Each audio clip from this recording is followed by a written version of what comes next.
नमस्कार। UKPSC lecturer परीक्षा की तैयारी में जुटे सभी साथियों का स्वागत है। देखिए, हम सब जानते हैं कि इस परीक्षा में लड़ाई सिर्फ पढ़ाई की नहीं है, बल्कि स्मार्ट पढ़ाई की है। और एक स्मार्ट तैयारी की जो सबसे पहली और मजबूत सीढ़ी होती है, वो है असरदार नोट्स बनाना।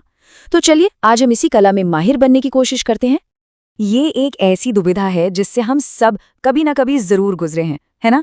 या तो हम सोचते हैं, अरे छोड़ो, किताब से ही पढ़ लेंगे, और फिर रिवीजन के समय ऐसा लगता है जैसे सब कुछ पहली बार देख रहे हैं।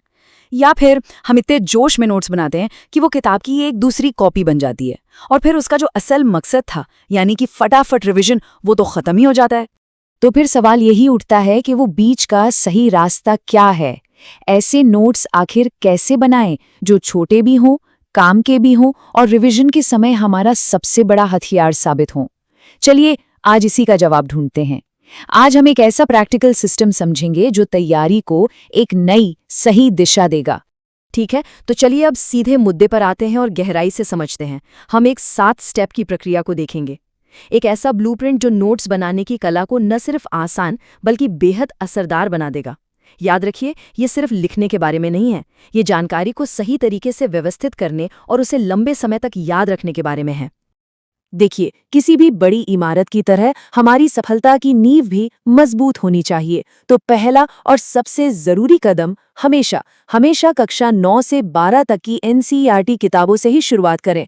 हर चैप्टर से बस 3-4 मुख्य बातें निकालिए, जैसे कोई परिभाषा हो गई, जरूरी उदाहरण या कोई खास कीवर्ड। अब आता है दूसरा कदम। जब एनसीईआरटी का बेस बन जाए तब रेफरेंस बुक्स उठाइए, लेकिन यहाँ एक गलती से बचना है, पूरी किताब नहीं छापनी है। हमें सिर्फ वो जानकारी अपने नोट्स में जोड़नी है जो एनसीईआरटी में नहीं थी।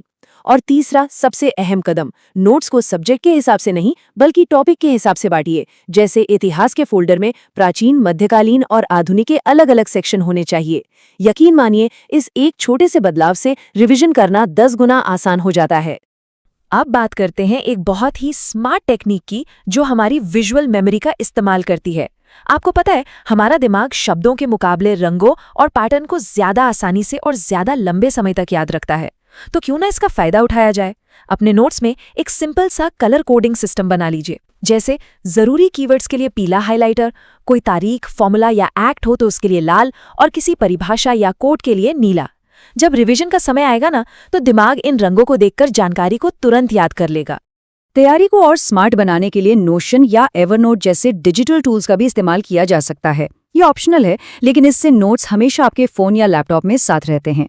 लेकिन एक बात गांठ बांध लीजिए, नोट्स बनाना सिर्फ आधा काम है। अगर हर 10-12 दिन में उनका रिवीजन नहीं किया गया तो वो सिर्फ डिजिटल धूल फांकते रह जाएंगे। और आखिर में अपने नोट्स को एक जीवित दस्तावेज की तरह समझिए।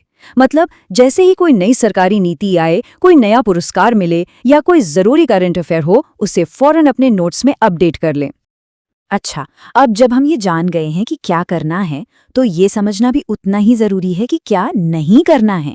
आइए अब उन आम गलतियों पर एक नजर डालते हैं जो अक्सर उम्मीदवारों की सारी मेहनत पर पानी फेर देती हैं। इन गलतियों को पहचानना और इनसे बचना सफलता के लिए बहुत महत्वपूर्ण है। सबसे पहली और शायद सबसे बड़ी गलती, एनसीईआरटी को हल्के में लेना और सीधे मोटी रेफरेंस किताबों पर कूद जाना। एक बात हमेशा याद रखिएगा, यूकेपीएससी लेक्चरर परीक्षा में बहुत सारे सवाल सीधे एनसीईआरटी की बेसिक कॉन्सेप्ट से आते हैं। अगर हमारी नींव ही कमजोर है तो उस पर ऊंची इमारत बनाने का कोई फायदा नहीं। इसलिए एक नियम बना लीजिए, हमेशा एनसीईआरटी से शुरू करना है और उसे अपनी तैयारी का मजबूत आधार बनाना है। देखिए, मोटिवेशन या प्रेरणा ना लहरों की तरह होती है, आती है और चली जाती है। लेकिन अनुशासन यानी डिसिप्लिन वो नाव है जो हमें किनारे तक ले जाती है। कुछ दिन जोश में आकर 12 घंटे पढ़ना और फिर हफ्तों तक किताब को हाथ भी न लगाना, ये सफलता का रास्ता तो बिल्कुल नहीं है। इसकी बजाय रोज के लिए छोटे हासिल किए जा सकने वाले लक्ष्य बनाइए। याद रखिए, रोज की 2 घंटे की लगातार पढ़ाई हफ्ते में 1 दिन की 12 घंटे की पढ़ाई से कई ज्यादा असरदार होती है। अगली गलती है सिर्फ मेहनत करना, स्मार्ट तरीके से नहीं। बिना ये जाने कि परीक्षा में पूछा क्या जाता है, तैयारी करना अंधेरे में तीर चलाने जैसा है। पिछले सालों के जो प्रश्न पत्र हैं वो एक रोड मैप की तरह है। वो हमें बताते हैं कि किन टॉपिक्स पर ज्यादा ध्यान देना है, किन टॉपिक्स से बार बार सवाल आते हैं और परीक्षक का सवाल पूछने का अंदाज क्या है। इसलिए स्मार्ट वर्क जरूरी है।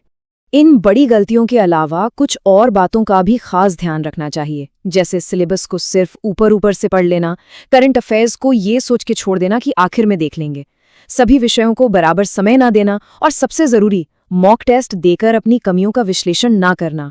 एक सफल रणनीति इन सभी छोटी छोटी बातों से मिलकर ही तो बनती है। और आखिर में एक बात हमेशा याद रखिएगा कि कोई भी तकनीक या कोई भी रणनीति सही मानसिकता के बिना अधूरी है। बेहतरीन नोट्स और सही प्लानिंग भी तभी काम आएगी जब हमारा माइंडसेट सही होगा। तो चलिए अब बात करते हैं सफलता की उस मानसिकता की जो नोट से भी परे है।